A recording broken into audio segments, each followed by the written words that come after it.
तर पुण्यश्लोक मॅकॅनिक्स होळकर सोलापूर विद्यापीठाचे सेनेट सदस्य असून अकॅडमिक काउन्सिलचे पण ते मेंबर आहेत. त्याच्यानंतर महाराष्ट्र शासन अनुदानित पुण्यश्लोक प्रज्ञादेवी होळकर अध्यासन केंद्राचे आणि महात्मा बसवेश्वर अध्यासन केंद्राचे संचालक आहेत. त्यानंतर सामाजिक क्षेत्राचे संशोधन क्षेत्रातले कार्य सुद्धा खूप मोठे आहेत. सरांचे अनेक संशोधन प्रकल्प सध्या सुरू आहेत, अनेक पूर्ण झालेले आहेत. जवळजवळ 46 संशोधन लेख त्यांचे राष्ट्रीय आणि आंतरराष्ट्रीय पातळीवर प्रकाशित झालेले आहेत. मी सरांना विनंती करतो की त्यांच्या भाषणाला समोर. धन्यवाद.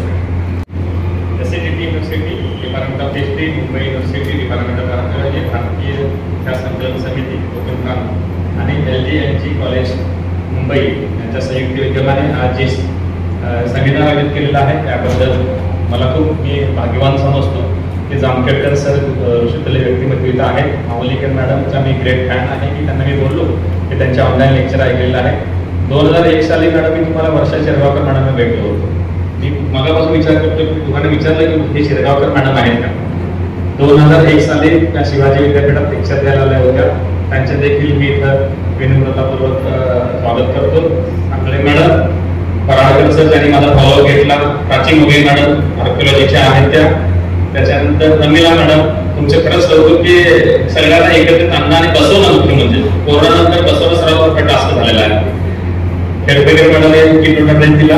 मांगुरकर मॅडम तुमचा अभ्यास खूप सुंदर आहे आणि ह्याच्या आता हिस्ट्री रिपीट म्हणतात ते अहिल्यादेवीचे चरित्र पुन्हा एकदा इंटरप्रिटेटिव्ह माध्यमातून समजून घेतलं पाहिजे. आता आपण जे बोलतोय ते फक्त डिस्क्रिप्टिव्ह बोलतोय त्याला थोडं तोडलं पाहिजे असं मला वाटतं. त्याच्याबद्दल एक वेगळा सेमिनार घेऊन rewriting the history of Ahilyadevi Holkar आणि द हिस्टॉरिकल अप्रोच असं एक सेमिनार घ्यायला पाहिजे असं मला वाटतं. म्हणजे हे काय होईल मंदिर स्थापत्य हे झालं ते झालं त्याच्यापेक्षा थोडंसं बाहेर जाऊ. त्याच्यानंतर दीपाली मॅडम आपल्या महाभारताचा चांगला अभ्यासक आहे. माननीय प्रोफेसर ज्यांनी खूप मोठा योगदान होळकर शाहीमध्ये दिलेलं आहे साहित्य संशोधनामध्ये. Waghmode sir, Daivale sir, Chaudhari madam, मला वाटतं लिंगासकर मॅडम आहेत. मॅडम तुमचा मी 9वीला पहिल्यांदा पुस्तक वाचलं. मी आर्य शर्माचं तुम्ही पुस्तक आम्हाला केलं होतं. मी तुमच्या काळात ज्ञान आहे याचं कारण सांगतो की तुमची भाषा खूप होती आहे घेण्याची. आणि उत्तर प्रदेश महाराष्ट्राचा झेंडा पडतो म्हणजे खऱ्या अर्थाने दिल्लीतही फक्त राहतो मराठा. 19 मिनिटात 20 मिनिटांमध्ये 1 मिनिटांमध्ये घालवलेलं 19 मिनिटं बोलले होते आणि थोडंसं रॅपिड जाऊया. माझा विषय जो आहे तो पुण्यश्लोक अहिल्यादेवी होळकरांचे जे कल्चरल लेगेसी आहे आणि त्यांनी काय काम करून ठेवलेलं आहे त्याच्याबद्दल आणि आपलं काय काम करायचं काय करून ठेवलेलं आहे याच्याबद्दल तरी आपण सगळ्यांनी ऐकलेलं आहे. माझ्या लेक्चरमध्ये 4 पॉईंट महत्त्वाचे कव्हर होणार आहे. त्यांचे म्हणजे अहिल्यादेवी होळकरांचं लाईफ आणि वर्क हे ऑलरेडी सांगून झालेलं आहे. तो विषय मी घेणार नाहीये. मराठा स्वराज्याबद्दल तुम्हाला सगळ्यांना माहिती आहे आणि ते तुम्ही आतापर्यंत बरोबर ऐकलं असेल तेही सुद्धा मी बोलणार नाहीये. त्याच्यानंतर टेम्पल रेग्युलेशन साठी त्यांनी काय काम केलं आहे, वाडा ही संकल्पना काय आहे, वॉटर मॅनेजमेंट साठी काय काम केलेलं आहे आणि त्याच्यानंतर वुमन एम्पॉवरमेंट आणि स्किल डेव्हलपमेंट सध्या बजवट झालंय. स्किल डेव्हलपमेंट आणि लेगेसी आणि आपण काय केलं पाहिजे, आपण काय केलं पाहिजे याच्याबद्दल जास्त बोलूया. म्हणजे काय होईल की अहिल्यादेवीच्या 300व्या जयंती निमित्त आपण जे करतो आहोत ते सेमिनार न होता खऱ्या अर्थाने कार्यशाळा होईल. कर्नाटक राज्याचे संस्थापक छत्रपती शिवाजी महाराज, संभाजी महाराज, नेक्स्ट त्यांचं एक राज्य, नेक्स्ट मराठा मुघल वॉर, जाऊ पुढे छत्रपती संभाजी महाराज, राजाराम महाराज, तानाबाई यांची पुढे जाऊ दे, पुढे जाऊ दे, छत्रपती शाहू महाराज, पुढे जाऊ दे. इथं महत्वाचा व्यक्तिमत्व हे जर नसते तर होळकरशाही नसते. एक लक्षात घ्या की मराठी साहित्याच्या निर्मितीमध्ये छत्रपती शिवाजीराजांचे योगदान आहे. तसं ब्राह्मण महाराष्ट्राचा निर्माता ज्यांनी महाराष्ट्राचं नाव आठेवार येरलं असं म्हणतो, परंतु हे जो पेशवा जो आहे पहिल्या बाजाराला पेशवा बाळादेव विश्वनाथाचं जे काम आहे ते सर्वात महत्वाचं आहे. त्याच्यावर काय आपण सिनेमा आला पाहिजे. जे बाजीराव असताना आलाय परंतु तो प्रेमाचा अँगल शौर्याचा अँगल सुद्धा आला पाहिजे. विषय थोडं बोललो तरी ते आलं पाहिजे असं मला वाटतं. नेक्स्ट ही जी लेगेसी आहे त्याच्यामध्ये हे 5-4 पेशवे जे आहेत ते मल्हारराव होळकर आणि अहिल्यादेवी होळकरांच्या संबंधित आहेत. त्यामुळे यांचं नाव घेतलं. बाकीच्या पेशांबद्दल मी उल्लेख करत नाहीये. त्याच्याबद्दल वर्षा शिरगावकर मॅडमचं पुस्तक वाचा जास्त समजेल तुम्हाला. नेक्स्ट हा जो राजपूत स्टाईल मधला फोटो आहे तो महत्वाचा आहे, तो मल्हार होळकरांचा आहे, जो आतापर्यंत दिसत नाही.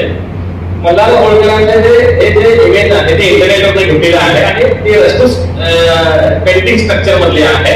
आणि त्याच्या आधारेच काय केलेलं आहे की मल्हार होळकर कोण असते याच्याबद्दल वाघमोडेकरांनी सांगितलेलं आहे. मल्हार होळकर म्हणजे असं व्यक्तिमत्व होतं की जेणेकरून महाराष्ट्राच्या बाहेर ओळख निर्माण करून देण्याचं महत्वपूर्ण काम केलेलं हे व्यक्तिमत्व. नेक्स्ट त्याची राजपुत्र आहे होळकरांची, त्याच्यामध्ये म्हटलं आहे की कर्तृत्ववान माणसाचं प्रारब्ध चांगला असेल तर वर्तमान चांगला होऊ शकतो. हे खूप महत्वाचं वाक्य आहे मुलांसाठी आणि आमच्या सर्वांसाठी सुद्धा. आपण प्रारंभाला खूप प्रवाह करतो, डिप्रेशन, एन्झायटी, पॅनिक अटॅक वगैरे वगैरे वगैरे. हे सगळे 85-86च्या दरम्यानच्या काळात हे शब्द माहित होते आम्हाला जेव्हा आम्ही लहान होतो त्यावेळेला. आता 10 पैकी 6 लोकांना डिप्रेशन आणि एन्झायटी आलेलं आहे. काय येते काय माहित नाही पण आलेले आहे. पण अहिल्यादेवीच्या पूर्ण जीवनपणाच्या कालखंडामध्ये 54 मृत्यू त्यांनी पाहिले आणि प्रचंड कारस्थाने कटकारस्थाने पाहिली. एक महिला राज्य करताना डिप्रेशन आलं नाही, एन्झायटी आली नाही, भीती वाटली नाही, पॅनिक अटॅक आलं नाही. म्हणजे काय तर प्रारंभ चांगला असेल तर वर्तमान चांगला होऊ शकतात. याच्यावर शिकलं पाहिजे. त्या एम्ब्लेम जे आहे ते एम्ब्लेम आपण शिकलं पाहिजे की कृषी संस्कृतीची आपली नाळ असली पाहिजे, शौर्य असलं पाहिजे, पराक्रम असलं पाहिजे आणि प्रारंभ आणि कर्तृत्व चांगलं असलं पाहिजे. हा माळवा रिजन जो आहे मागे माळवा रिजन जो आहे तो लाल कलरचा जो आहे तिथे छत्रपती शिवाजी राजांनी निर्माण केलेला राज्यातील एक संस्थानाचा भाग आहे.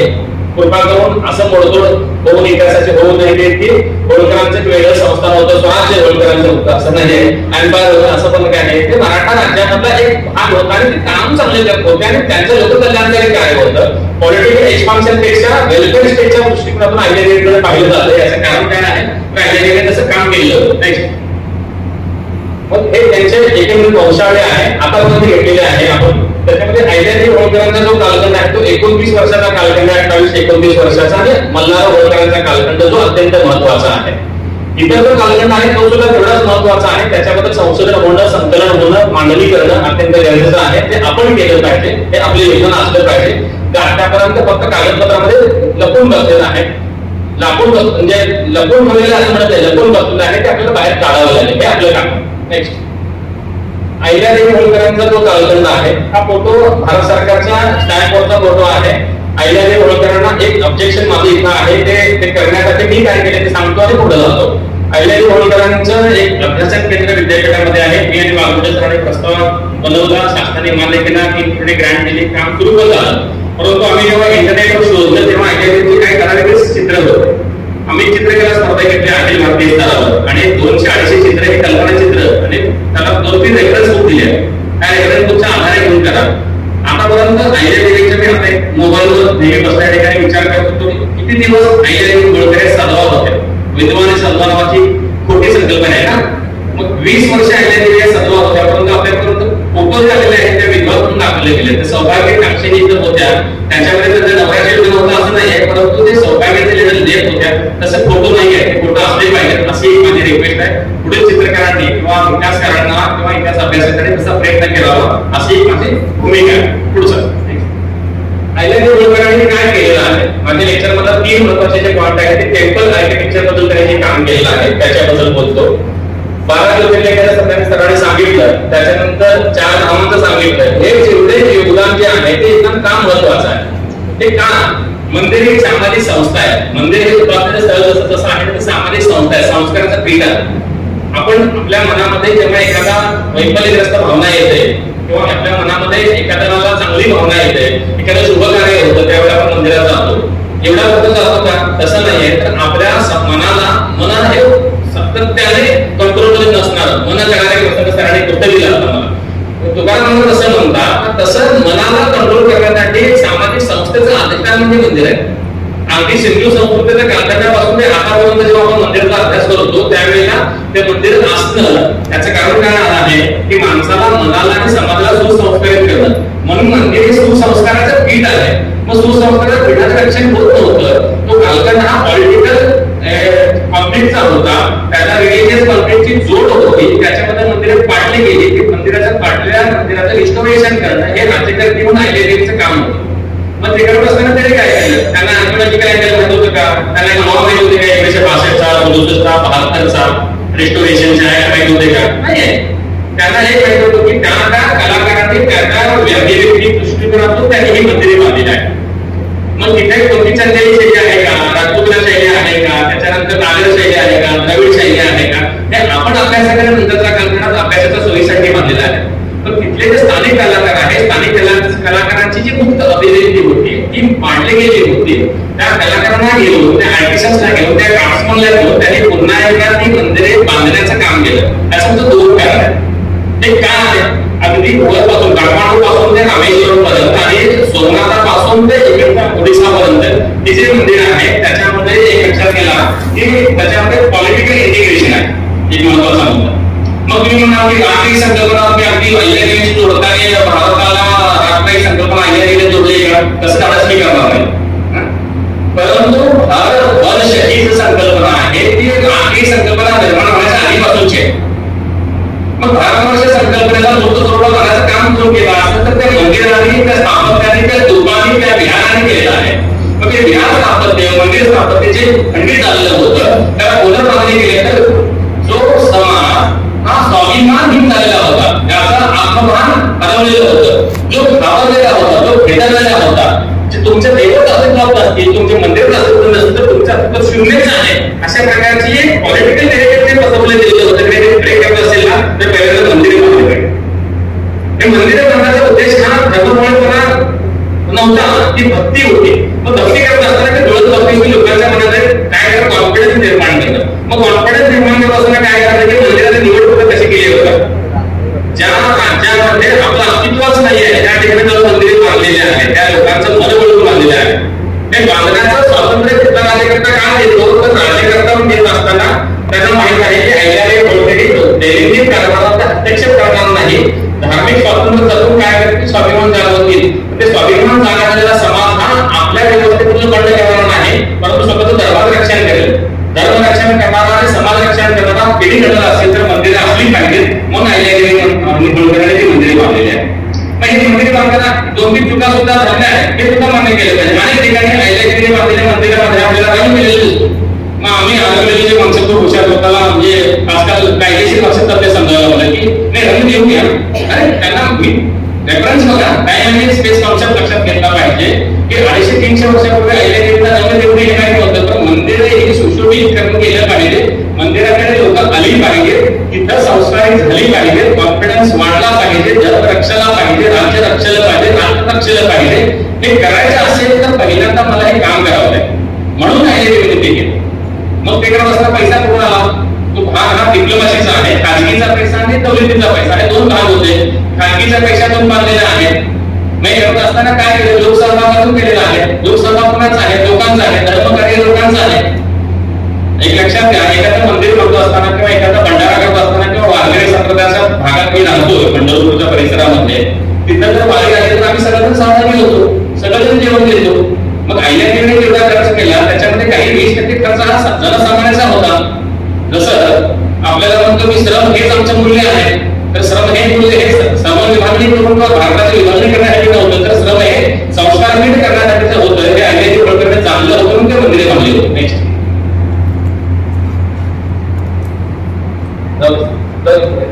ही जे मंदिर आहे त्याच्यामध्ये एक केस स्टडी घेऊन काशीचे मंदिर 1780 साली 59 साली अहिल्यादेवी होळकरांनी परत रिकन्स्ट्रक्ट केलं, जे औरंगजेब बादशाहाने पाडलेलं होतं.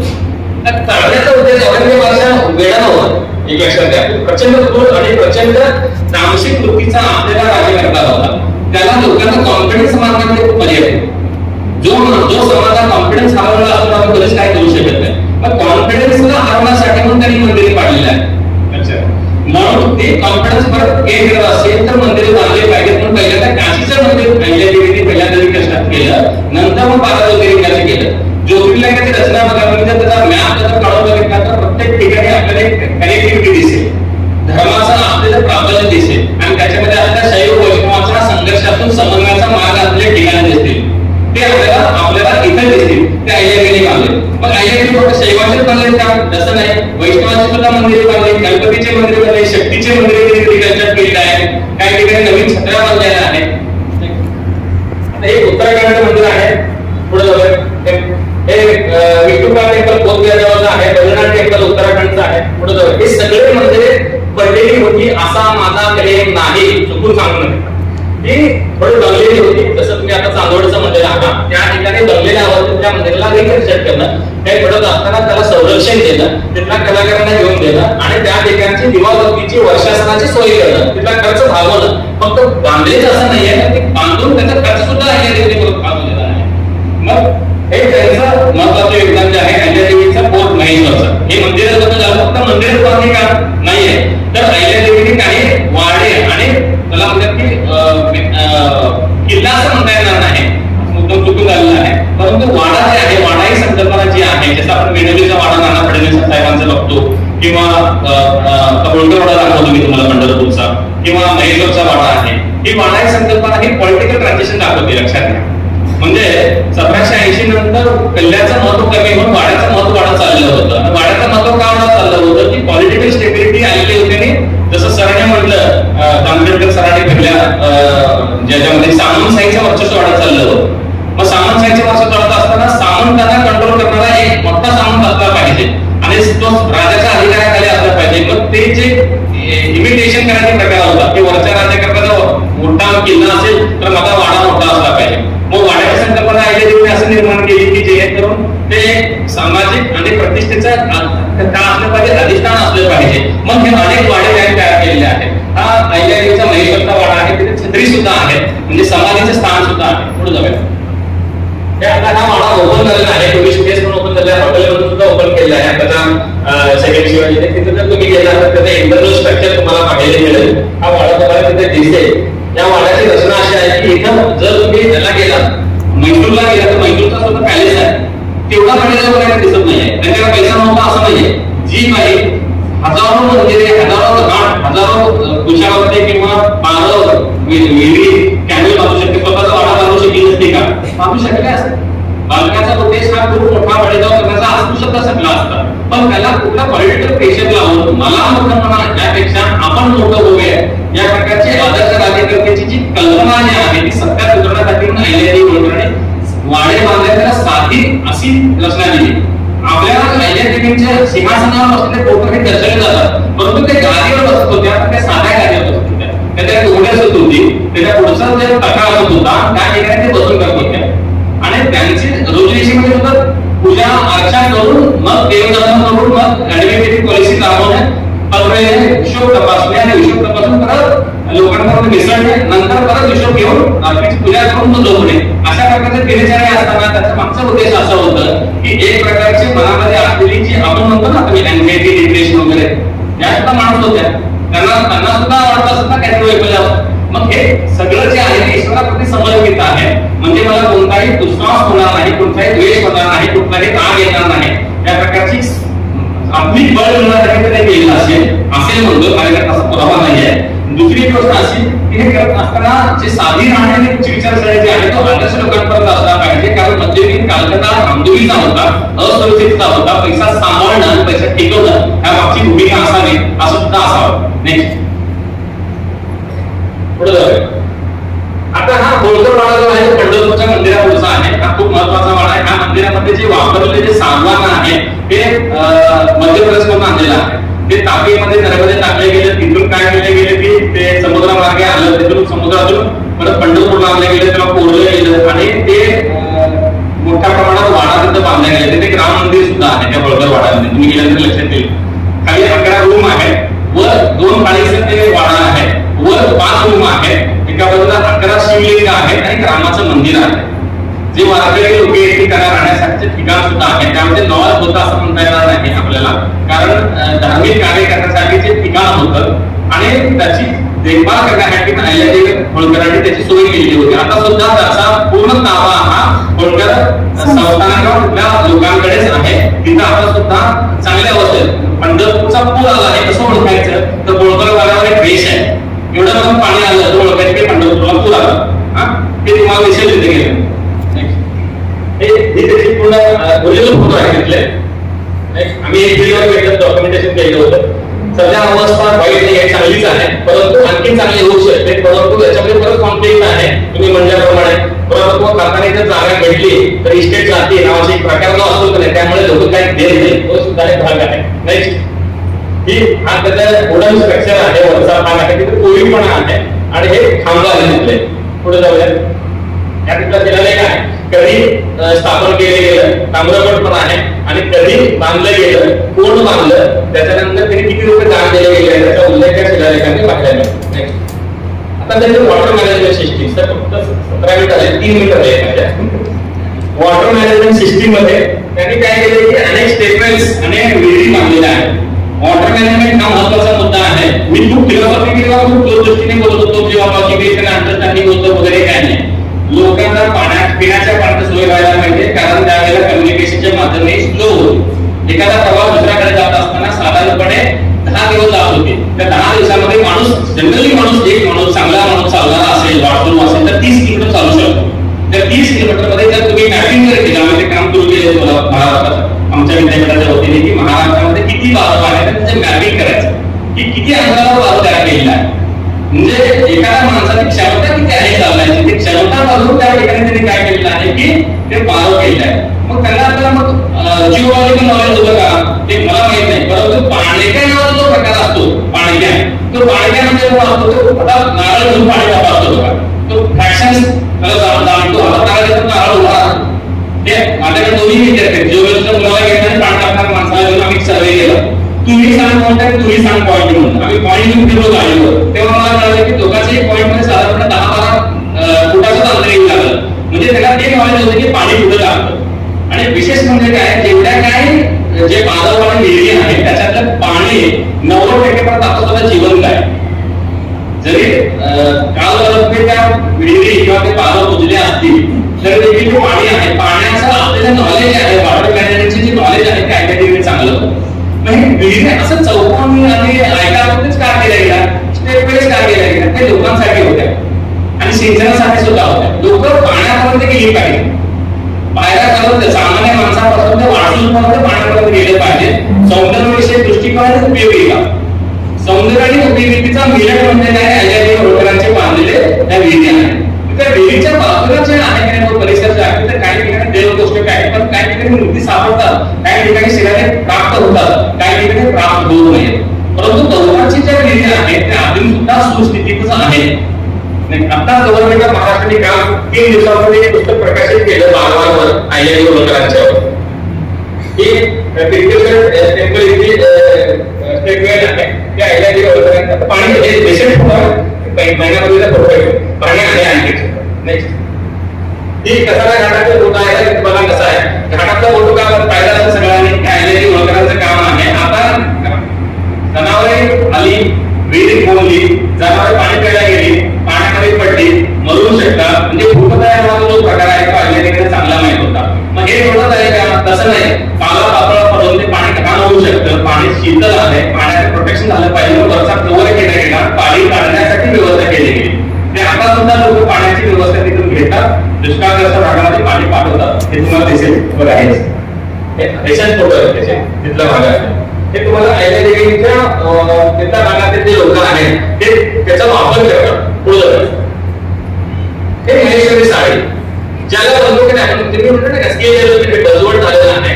ती स्किल डेव्हलपमेंट म्हणजे काय आहे की सामान्य लोकांच्या मनामध्ये आपल्या शिक्षणाबद्दलची असलेली निराशा संपून आपल्याला जे आवडतं ते शिकणं आणि त्याला प्रगतीपूर्ण कोणते स्किल डेव्हलप पडतात. माझी व्याख्या आहे. त्यामुळे कोल्हापूर विद्यापीठाचे स्किल डेव्हलपमेंटचा डायरेक्टर आहे, 147 वर्ष चालू करून.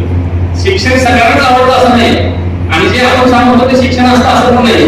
त्यांना जे आवडतं ते शिक्षण असू शकतं ना. मग त्यांना आवडतं ते शिक्षण घेणं, त्यांचा त्याचा कौशल्याचा विकास करणं, त्याचा समाजासाठी उपयोग करणं म्हणजे कौशल्य विकास आणि राष्ट्र विकास ही संकल्पना आहे की अहिल्यादेवीने मानवली. आणि महेश्वर त्या लोकांना त्यांनी सांगितलं की आपल्याला त्या लोकांना संरक्षण द्यावं लागेल, शांतता द्यावं लागेल, त्याच्यानंतर मग थोडंसं अनुदान द्यावं लागेल. म्हणून त्यांनी कलाकारांना महेश्वरी इथे बसवलं आणि महेश्वरी साडी निर्माण केली. मला अमृतकर म्हणाले प्रश्न विचारला की याच्यावर काम झालेलं आहे का, नाही झालं का. मुलीने त्याच्यावर काम केलं पाहिजे, त्याच्या फॅब्रिकेशनवर काम केलं पाहिजे. वेगवेगळ्या साड्यांवर सुद्धा संशोधन होऊ शकतं, काही नवीन केळीचा विषय होऊ शकतो. आणि साड्यांचा प्रकार काय आहे, साड्याची लेगेसी खूप झालेली आहे, त्याच्या मागचं कारण काय आहे, काही नवीन केळीचा विषय सुद्धा होऊ शकतो. किंवा आम्ही संशोधक म्हणून ICSR किंवा IGSR किंवा इतर ठिकाणी संशोधन पेपर टाकताना हा सुद्धा विषय होऊ शकतो. नेक्स्ट पॅटर्न म्हणजे आर्ट आर्किटेक्चरला जे पॅटर्न असतील, स्किल डेव्हलपमेंट असेल, ते काय इन्स्पायरेशन काय करायचं की इन्स्पायर करतो लोकांना. हे करत असताना नवीन नवीन काय केलं पाहिजे ना. एकच प्रकारचे साडे एक प्रकारचा हार असेल. तुम्ही आता शब्द वापरला सरांनी रविंद्रनाथ की महाराष्ट्रीयन जेवण आहे, सोलापुरात आणि सोलापुरी जेवण, मराठवाड्यात आमचे सर आहे मराठवाडी जेवण म्हणतात, संग्रहित म्हणतात. तुम्ही बीएससी वगैरे वेगळं देतात. म्हणजे हे इनोव्हेटिव्ह जे आहे ते थोड्या वेगळ्या पद्धतीने म्हणतात. कॉलेज हायजेनिक होतं, डिझाईन होतं आणि करत असताना लोकांना घेऊन काम करतो, मुलींना घेऊन काम करतो, लोकांना पर्यंत विषय पोहोचवतो. आता आपण खूप बोलतोय एनईपी यशस्वी कधी घेऊन माहिती नाही, वर्गात एनईपी 100% अयशस्वी होणार. मुलांना घेऊन जेव्हा आपण ट्रेनवर गेलो तर ते यशस्वी वर्गात बसायला. आता कोरोनानंतर हे जे मुलं आहेत ना त्यांना बसायलाच आवडत नाही, तर तुमच्या नोट्स मध्ये त्यांना इंटरेस्टच नाही. ChatGPT त्याला नोट्स आपल्यापेक्षा भारी भाषेत मिळवून देते, आपल्यापेक्षा भारी भाषेत त्यांना विचारायला आवडतं. तुमच्यापेक्षा भारी भारी मी का बोलता शिकू नये. माझं लेक्चर हे ऑनलाईन उपलब्ध असताना मला कसं लागतंय म्हणा तुमचं लेक्चर.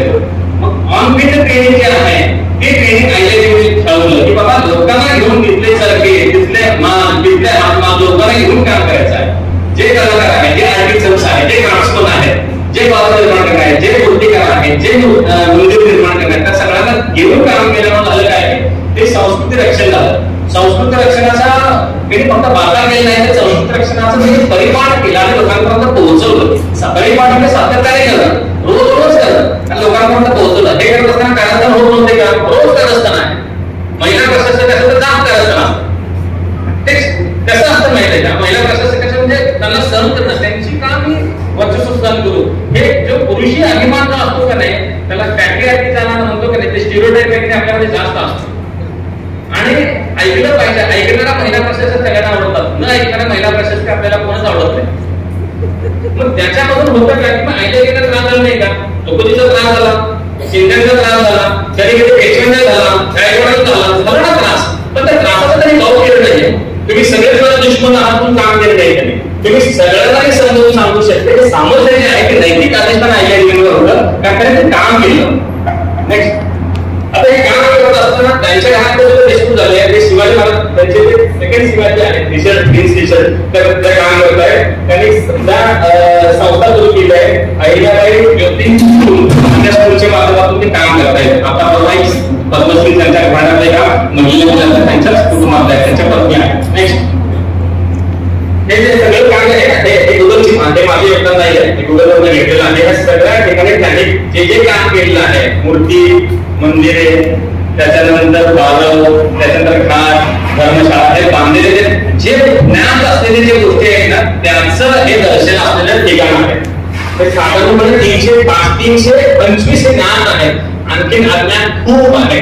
त्या सगळ्यांचा जर आपण आढावा घेतला त्याचं जर डॉक्युमेंटेशन जर केलं करू शकतो. आता त्याचा इम्पॅक्ट काय झाला शेवटचं 2 मिनिट जाऊन वाटून घेतो असतं नेहमीप्रमाणे करतात सगळं बघून की याचा प्रमोशन ऑफ इंडिव्हिज्युअल एक लक्षात नाही की आपण कितीतरी म्हणतो कितीतरी धर्मश्रेष्ठी झालो तर प्रत्येकाला आपला धर्म प्रिय असतो आणि आपल्याला पाहिजे आपलाही पाहिजे असं माझं मत आहे. मग त्यावेळेला झालं काय होतं की प्रचंड मंदिर मूर्तींचा विनाश होत असताना अहिल्यादेवी मंदिर मूर्ती रक्षण केलं, रिस्टोरेशन केलं, त्याच्यामुळे पॉझिटिव्ह इम्पॅक्ट झाला हे तुम्हाला सांगितलं. दुसरं झालं काय की इन्फ्रास्ट्रक्चर डेव्हलपमेंट झाली. जो स्लमडाग मिलेनियम मिशन प्रिपेअर करत होता तुम्ही त्याच्यामध्ये धारावीमध्ये भारत नाही आहे. भारत म्हणजे काय आहे की भारत ग्रामीण भागातला आहे. झोपडपट्टी भागात आपल्याला म्हणतात अशी जी प्रतिमा ही पोलरियन माइंडसेट जी आहे, युरेशियन माइंडसेट जी आहे ती विटवायला असेल तर एका प्रकारे चांगलं झालं पाहिजे ना.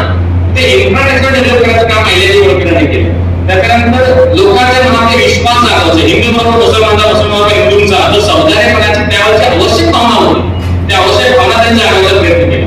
त्याच्यानंतर नॅशनल हेरिटेज आपले हेरिटेज ज्याच्याबद्दल आपण बोलतोय आपलं असलं पाहिजे, आपलं रक्षण झालं पाहिजे, आपण ते जोडलं पाहिजे, आपण ते जोडलं पाहिजे. जी रिस्पॉन्सिबिलिटी आहे ती स्वीकारण्याने कळवली. आणि कल्चरल रेनेसान्स म्हणजे सामाजिक जागृती हे सगळं कशासाठी आहे माहिती का अभ्यास वगैरे सामाजिक भान, सामाजिक कर्तृत्व, सामाजिक मत साधण्यासाठी केलेले काम आहे. हे करत असताना अहिल्यादेवीने स्वतः काम करत करत लोकांना काम करायचे प्रवृत्त केले. मग हे होऊ शकलं असं मला वाटतं. पुढे